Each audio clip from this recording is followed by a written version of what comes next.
Hi, my name is Sunny Wendorski and I use they and he pronouns. I graduated from Smith in 2020 and now I serve as the Director of Wellness Services here at the Shock Center.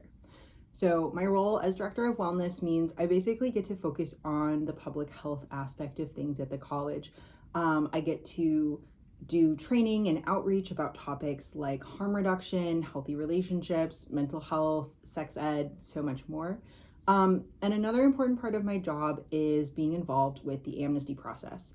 So when a student has a transport related to drugs or alcohol, I reach out to them to set up a meeting. And I'm really clear from the jump that these meetings are not punitive. They are all about supporting students.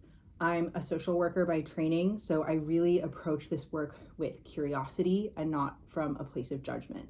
My main goal is to make sure that people are safe and are getting the help they need. And so whether that's financial help, like if someone gets an ER bill and can't afford to pay it, I can help them connect to funding services. That might be mental health help. It might be talking about some of the things that might have led to the Amnesty incident occurring. And so in those meetings, we just have a very holistic conversation talking about what substances were consumed, what might have been going on emotionally that could have contributed, how someone's time at Smith has been, and other factors. We work together to make a plan that is really based in harm reduction to try to keep students safe going forward.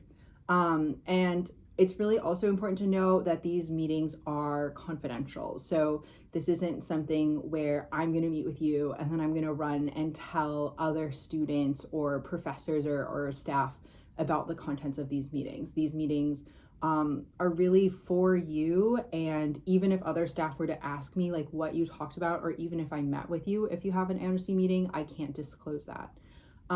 It's also important to know that these meetings are not part of your community standards record here at Smith. And so the Community Standards Board is a process that is completely separate.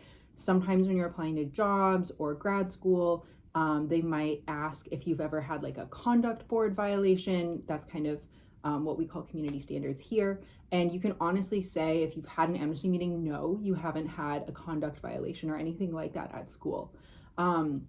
We want to make these meetings focused on well-being and helping take care of you. We don't want these to be something that have a negative consequence. Most people who have an amnesty meeting don't end up having a second one. We're able to develop a plan to help people stay safe and they're able to implement it going forward.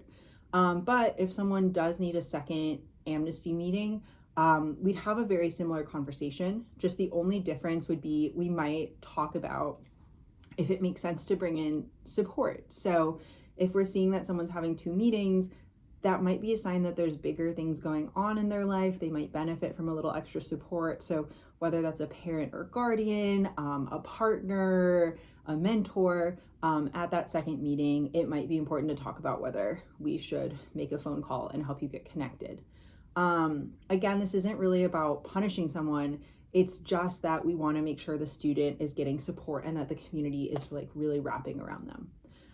And so the amnesty process may feel overwhelming, but if you ever find yourself in it, please just remember that members of the college are here to support you. I am really happy that I get to be part of that support system, and I'm looking forward to welcoming you to campus in the fall. Thanks.